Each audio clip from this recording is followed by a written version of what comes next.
If I'm to give my views, I think things have gone even smoother than we had expected. And I think I'll commend Liberians for that. The orderly manner in which they have conducted themselves, queuing up so patiently, so quietly, and waiting only to be ushered in to cast their vote, I think it was most impressive. If we remember yesterday, we had to adjust the hours of curfew. We lifted the curfew as from 4 a.m. so that those who were so enthusiastic to sleep online, to wait to cast their ballot, had the opportunity of doing so. And I think it was a good thing we did that. I'm told some people were on queue as early as 1 a.m. just to be sure that they didn't miss the opportunity. One of the best elections that has been held in recent memory, to the best of my knowledge. Reports coming from outside Monrovia have also indicated that things are going as smoothly as they are going on here in Monrovia, where we have just gone to see things ourselves. And we are most encouraged by that. I believe by 4 o'clock, most of the polling centers would have actually completed the elections, so that counting in some areas would have started then. If the weather remains as good as it is now, we hope by evening we would have started bringing in some of the election materials back to Monrovia. So now I'm prepared to take questions if anybody has any.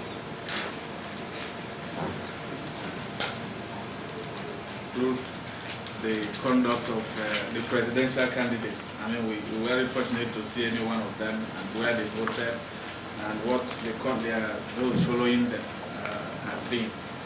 Whether there are any, have you received any, report about arrests or something? No, arrest by the ECOMOG. Yes, by the arrested. I posed specific questions in all the centers I went to, and this included whether there was anybody that came in to vote that was not registered. There was a polling center where one of the security men came in to test how prepared they were with somebody's registration card that he wanted to vote. They cross-checked and found that he was not on the list. They returned the card to him only for him to produce his identification to say that he was a member of the security. So I commended that station for being that alert. Other than that test incidents, there has been no report of anybody under age wanting to report, or any coalition or anybody's party, or any political party for anybody to vote for them in the voting centers or any of these acts. So there has been no requirement for any arrest of anybody. Yeah, the candidates themselves, we have seen their representatives at the centers, but they themselves, it would be interesting to find out how they're conducting themselves. That is what people should do. It's not my business. I don't deal with the candidates. Has there been any issue of somebody trying to vote twice? Not till now. In all the centers we have gone to, there has been no report of anybody attempting to vote twice. As a matter of fact, the system they are using, I think, is quite good. As you come in and your name is identified and you cast your vote, it is crossed out. So the question of you coming back again does not arise. And I think with indelible ink on your finger, there's no way you can get rid of that. And that is something else I want to comment upon. Contrary to what people were saying, the voter registration took place over 15 days ago. People are still carrying that mark. Other than ladies who have been able to paint over it, nobody has been able to remove the mark. 15 days since that marking was done. So it's totally untrue for anybody to say that the indelible ink is washable after 24 hours.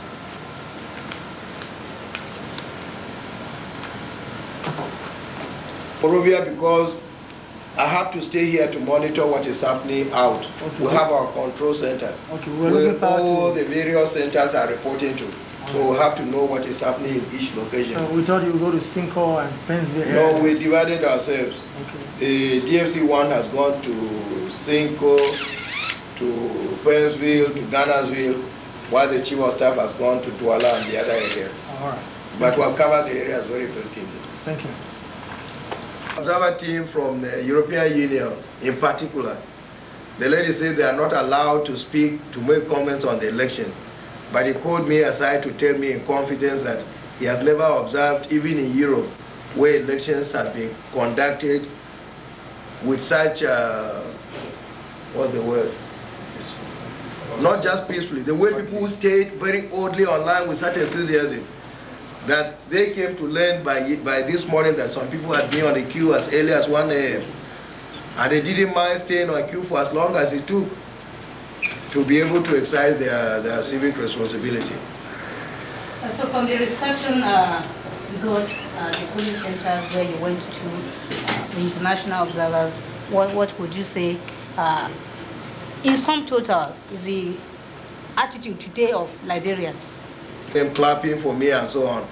In fact, this is one of the reasons I don't go out much. I don't want them to boost my ego to make me stop believing that I'm an ordinary soldier. But they have always shown that appreciation in every way where they have identified you as a member of the High Command of the ECOMOG. I think they are really appreciative. Other than the few leaders that stood to benefit from the suffering in Liberia, Liberians have been more than willing to conduct an election in their country and select their leadership. And I think the result of the election today is going to show that very well. At the end of it, we come up with a result, a president will emerge that we shall give all the support to succeed and take this country along. The United Nations, Major General Victor Malu, Force Commander, Your Excellencies, Ambassadors, gentlemen of the press, ladies and gentlemen. On behalf of my colleagues, the foreign ministers of Côte d'Ivoire, Ghana, and Guinea, representing the ECOWAS Committee of 9 on Liberia, I welcome you once again to Nigeria House for this press briefing. Only 2 days ago, we addressed for the presidential and legislative elections which were held yesterday. While we await the outcome of these elections, we have thought it some of our views and observations of the conduct of the elections, which represent the last item on the 14-point agenda of the revised schedule of implementation of the Abuja Agreement. Yesterday, while the elections were in progress, my colleagues here and I visited several locations in Monrovia. We also traveled to other parts of the country and molestation. In this regard, we commend the men and women whose professionalism and commitment made this possible. ECOMOG provided the security personnel and vital logistic requirement for all the polling centers nationwide. Consequently, they ensured total security throughout the elections. They conducted themselves in a friendly manner and made themselves available to all voters as necessary to ensure also that the process was peaceful and breach-free. The 13 registered political parties of Liberia and their followers deserve our congratulations. It would not have been unexpected that differences of perception and ideologies would underpin behavior among rival political parties. Our experience yesterday showed that Liberians were prepared to put the past behind them and work for peace by participating in the electoral process in a spirit of maturity and accommodation. Today's special elections in Liberia witnessed the participation of an unprecedented number and variety of international observers and press from different parts of the world. We thank them for their presence and commend them for their interest, as they too must now feel satisfied that the process which has just been concluded was peaceful, free, and fair. In the same vein, the international donor community, particularly the United States of America, the Netherlands, Germany, Japan, and the Taiwanese governments have supported these ECOWAS-led elections through financial, technical, and logistic means to the Independent Elections Commission and to ECOMOG. The United Nations, the Organization of African Unity, and other members of the international community were equally supportive of our regional efforts. We commend these countries and organizations for their contributions and confidence in ECOWAS. We recall that a lot of apprehension existed that these elections should not be held at this time of the year because of unfavorable weather, as this is indeed the rainy season in Liberia. However, our experience yesterday gave us cause to believe that even the elements cooperated with us to make the exercise the tremendous success that it was. The rest of the process concerns the retrieval of the materials from the various locations across the country for the results to be collated and processed by the Independent Elections Commission. We wish to appeal to the staff of the Independent Elections Commission responsible for this very crucial aspect of the process to exercise utmost care, efficiency, and patriotism. Now that the results of the elections are being eagerly awaited by the candidates, the people of Liberia, our sub-region, and indeed the entire world, we take this opportunity to appeal to the candidates to exercise patience. We understand that the results of these elections will be released progressively. We therefore urge the candidates to continue to act maturely and do nothing that would undermine the electoral process at this stage. Furthermore, we appeal to the candidates, particularly the presidential candidates, to accept the results whenever they are released in the spirit of sportsmanship and to extend cooperation to whoever emerges the winner of the elections. Similarly, we expect that the winner will be magnanimous in victories and extend goodwill and understanding to the colleagues in other parties.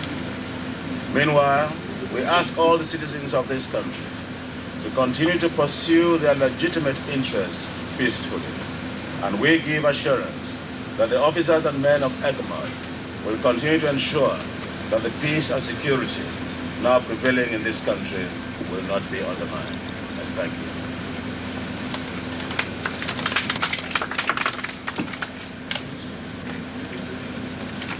Gentlemen of the press, We'll be here 6 months after the elections. Of course, the sub-region is aware of the circumstances of Liberia. The situation will change dramatically in this country after the 2nd of August or the 16th of August, whichever is relevant, when a new president is installed here, who will have the authority to enter into bilateral arrangements with other countries, or to approach his colleagues, the heads of state of the sub-region, for a revision of this situation. So it is premature now to address such an issue, which indeed will be something that the president who will take office in this country should be in a position to deal with. Is it premature, sir, to address the question of Nigeria's willingness, however? Okay, I addressed that to you. Nigeria is not operating here as Nigeria. Nigeria is operating here as a country of the 16 countries in the sub-region. A decision for ECOMOG to come here in 1990 was taken in Banjul, Gambia, by the heads of state. And so a decision to extend ECOMOG stay here will also be taken by the heads of state. Incidentally, there will be ECOWAS annual summit towards the end of August in Abuja. I'm sure that this will be a serious item on the agenda.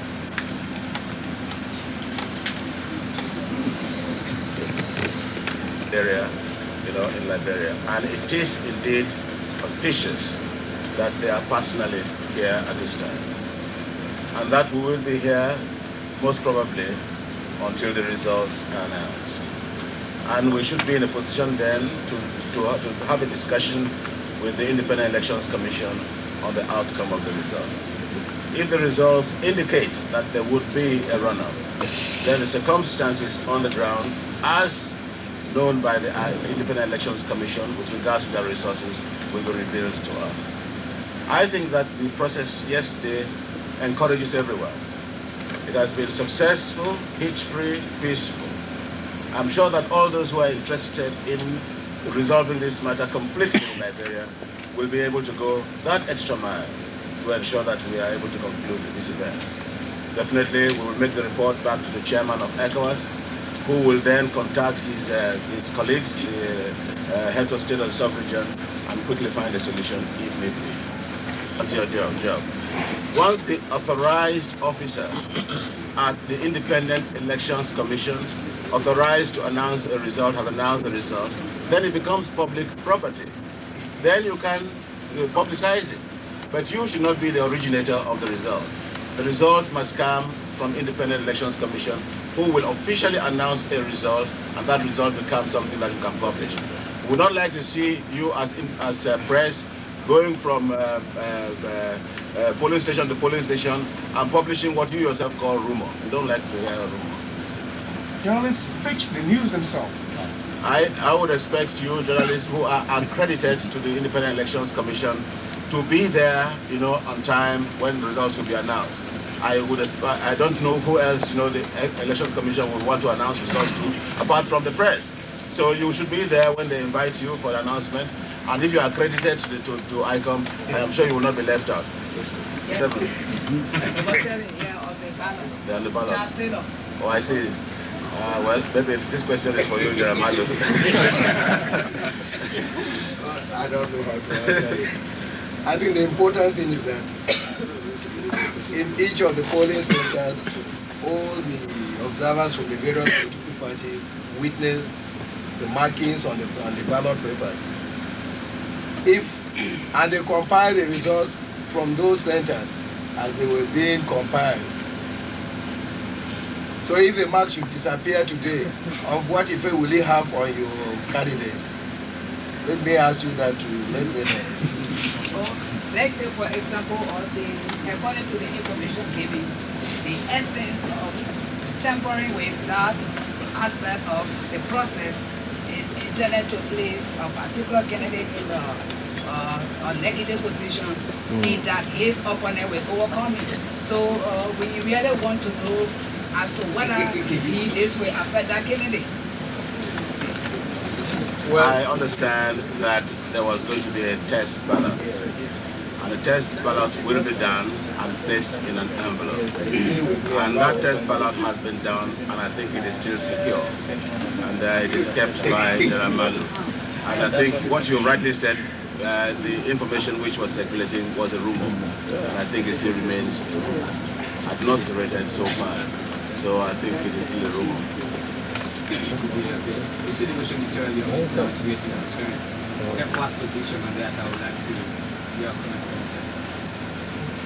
Our position on Sierra Leone has not changed from what I told you 2 weeks ago. We plan to meet again on the 25th of this month, that is to say Friday, in Abidjan, La Côte d'Ivoire, with the Sierra Leonean representatives of those who carried out the coup May 25th. I told you we made substantial progress. There is a ceasefire enforced right now, and both sides agreed to pursue the objectives, of ECOWAS, which includes, the restoration of the legitimate government of President Jankava. The modalities, for bringing that about is what we will discuss next week Friday. I am sure that, they are also very keen on the early settlement of the problems. At the center in Dupero, for which I was assigned to cover yesterday, there was a lady complaining of not being allowed to vote at 4 o'clock, and I learned from the election monitor there that if there is a queue at 4 o'clock, that queue will have to end. Even if it is 6 o'clock, people in the queue will definitely exercise the right to vote. And the lady said at 4 o'clock, the election monitor there told them that they wouldn't be allowed to vote. And she came out complaining bitterly that she was not allowed to exercise her right as a Liberian to choose the person she wants to go to the executive mansion. What is your comment on that, sir? If the story you have told is exactly what transpired, it will be unfortunate.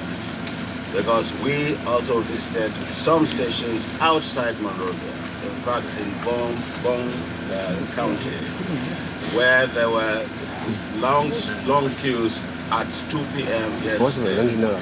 And it was the presiding officer there explained to us, the regulation is that if you are within the premises before 4 p.m., even after 4 p.m., you must be allowed to vote. So that must be an unusual situation if it actually did occur. But as you know, there are observers there, there are party agents there who should file in their reports. There will be no elections, no matter how good, but there will be no isolated incidents. In spite of the fact that we are judges, free and fair across the country, there would be 1 or 2 incidents. But if you look at the percentage of such incidents, it would be negligible. It seems as if you offered some kind of a deal to the delegation that you met. Can you tell us exactly what it is that they are going to go and think over for you to meet again on Friday? What is the deal on offer? We did not go there to deal with anyone. We went there to have a dialogue and a discussion and negotiate. We believe we could resolve this matter by a dialogue and negotiation. By dialogue, we both established a framework that we will all accept, the objectives of ECOWAS, which is now the objectives accepted by this continent and by the world. They may not have known that before they came to the meeting. Now that we have reached that breakthrough, that we accepted the objectives, that we will work towards the restoration of President Tejan Kaba, they wanted to go back and consult, with some of those who were not at the meeting. Maybe Johnny Paul Koroma and others who were not at the meeting on their own modalities, how they would like to see it. We will then meet on Friday and look at what they present. We too are going to do our own homework. We will have to talk to President Kaba too and others, So we will then find a framework, under which, we can restore President Kaba to such a ceremony. Does it mean, sir, that they accept the framework that you were offering? They accept that there should be a restoration of constitutional rule in Sierra Leone? If you read the communique, which is now a public document, it's very clear. They said that, we agreed that constitutional order should be restored in Sierra Leone within the framework of item 4.1 above. 4.1 above states the restoration of the legitimate government of President Tejan Kaba. So that is accepted. So if that is it just a time frame we are worried about? That would be one of the modalities. Time frame could be modalities. Free passage for those who have carried out this thing could be a modality. The restructure of the military could be a modality. So there could be a lot of things we would like to talk about. It's not just take President Kaba and drop him in there. We must look into also some fundamental problems. How do we implement, the Abidjan Accord of November 1966? These are all 1996. See? So these are all things that need to be discussed. But we couldn't, go through all that, in 24 hours. There needs a breathing space to go and think about it as well and come up, with some reasonable proposals. If were there, they had a delegation of 15 persons, and the leader of the RUF, that they now call the People's Army, was also there. We had representatives, also of senior citizens and politicians like Dr. Kareva Smart and one Abbas Bondo. And I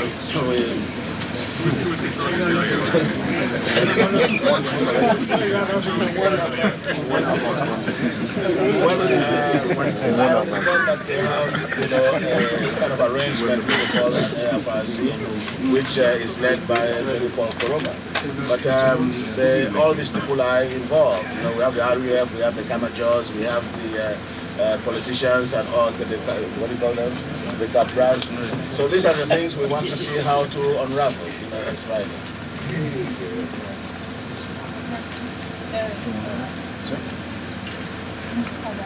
Please, I'd like to know, suppose one of the presidential aspirants brings the election of Liberia and the others are not satisfied. but it was also generally like what they can do if the ECOWAS there should be another problem. So ECOMOG has not left to start with, and one of the reasons why we hold this press conference is to give an assessment of the situation as of today. ECOWAS Committee of 9, the ministers, and I'm sure the heads of state will support what we say, believe that the process has gone well. I believe the observers who have come here, international community, etc., also would have their own say. I don't expect them to state differently from what I am stating. The message should be clear to all those who have contested that we now are expecting the result. We're not expecting, dissension from the result. So whatever the result is, we should be accepted. ECOMOG